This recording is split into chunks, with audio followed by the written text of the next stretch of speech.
Thank you for tuning in to Homeschool Homesteaders. Today I will show you how I butchered my winter pigs.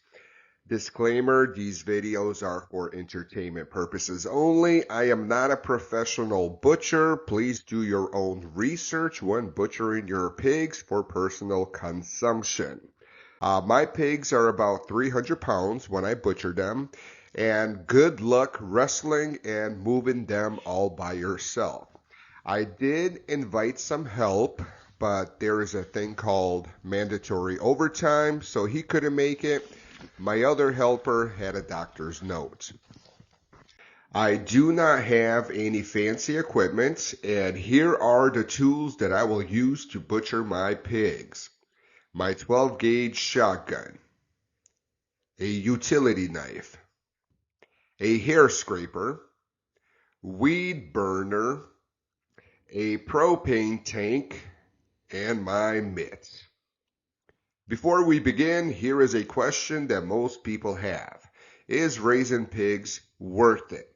I purchased 2 feeder pigs for $100 each. I spent $265 on their food to get them to 300 pounds, and that's for each pig. Maybe about $60 for hay, so a total of $800 to raise 2 pigs. Now here are the bacon prices in my town. Bacon is about $6 a pound as you look at these video footages.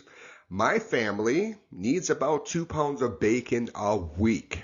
So in my house, we spend $600 on bacon a year. We buy maybe ham once, maybe a few pork roast, ribs, so we easily spend $1,100 on pork products at my house a year. Obviously, when raising your own pigs, I got more pork than I know what to do with it. For example, I could chop up pork chops to any size I want. Let's talk about the kill. You draw an imaginary line from the ear to the eyes and you shoot right here. And then you cut the main artery in the neck and you watch as a pool of blood forms underneath the pig. I'm a lousy shot and I missed. And let's forward to look at the pig's head to show you how badly I missed. Here is the head of one of the pigs. I was supposed to shoot it here, but missed. And here is where I shot the other pig. I shot it here, but should have shot it somewhere right here. Like I said, I'm a lousy shot. Also, a 12-gauge shotgun does leave a big hole, but if you miss, the pig suffers less as opposed to using like a .22 rifle. When I become a better shot, I will shoot my pigs with a .22. As of now, I'm only using a 12-gauge shotgun. I tried a new technique this year where you put towels over the pig and pour hot water over the towels.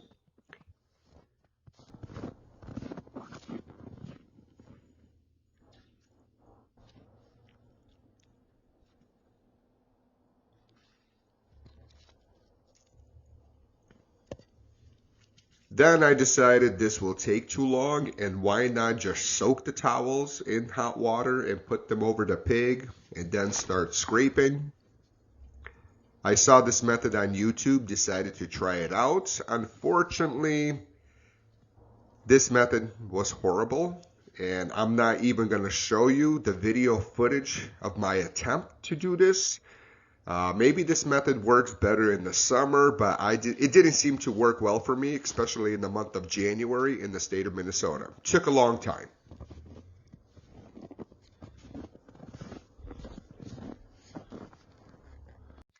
So let's get to the method that my family has been using for generations.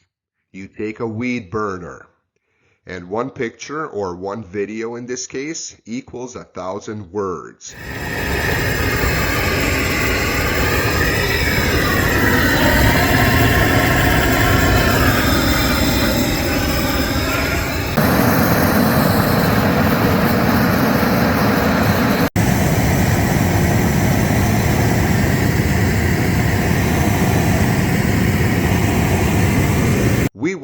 burn the hairs off the pig and scrape it off.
I will not show you the whole process, but you get the idea. And if you don't get rid of the hairs, you will have pig hair everywhere.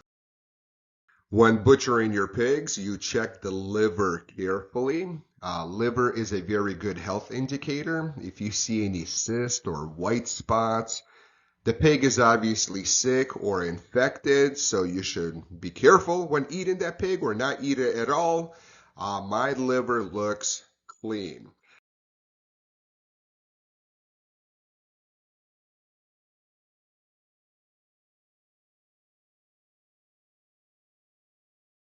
In my garage, I have a heavy-duty DIY work table that I covered with a black poly, and I brought my first pig into the garage and chopped it up into cuts that I want, which I already pulled off. This is bacon. Nice thick.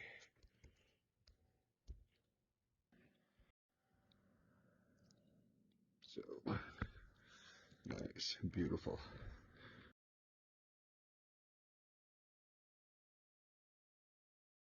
The garage got way too cold after working in it all day.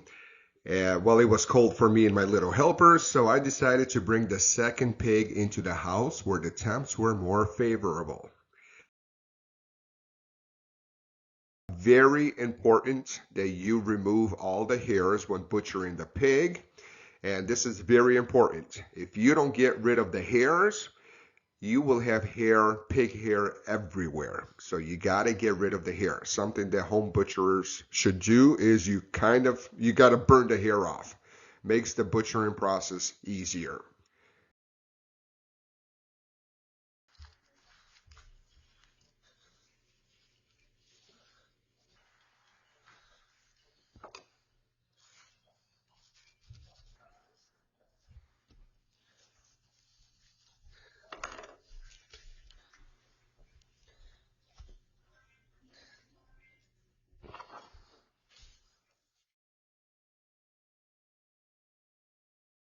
My freezer was filling up way too quick, so I decided to cook some giant ribs. This is spare ribs, baby back ribs, and some country pork ribs all on one rack. One thing you should watch out for is how much meat is on the bones. If you fed your pigs trash, they will have no meat, but instead they will have a lot of fat and cartilage between the bones of the ribs. And when my ribs came out of the oven, my ribs have a lot of meat on them. One indicator that I fed my pigs well. Lysine and protein are very important to your pigs. Ham copa, boneless ham. That's a soup bone, and this is a beautiful ham, which I'm gonna do the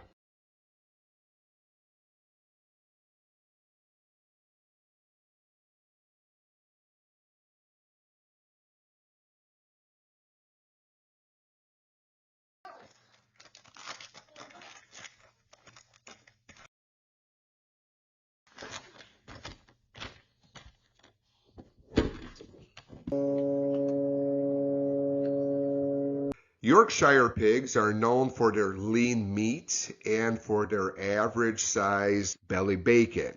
So therefore, back fat is very lean, about ½ inch average to 1 inch thick.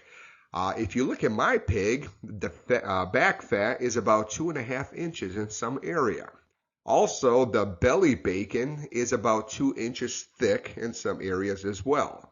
So by all standards, I will give myself an A on these pigs. I am very satisfied with how I raised them. They were not confined to some small space, but they had plenty of room to run around. They were exposed to fresh air and sunshine, making them healthier and happier. They ate very well. I fed them well.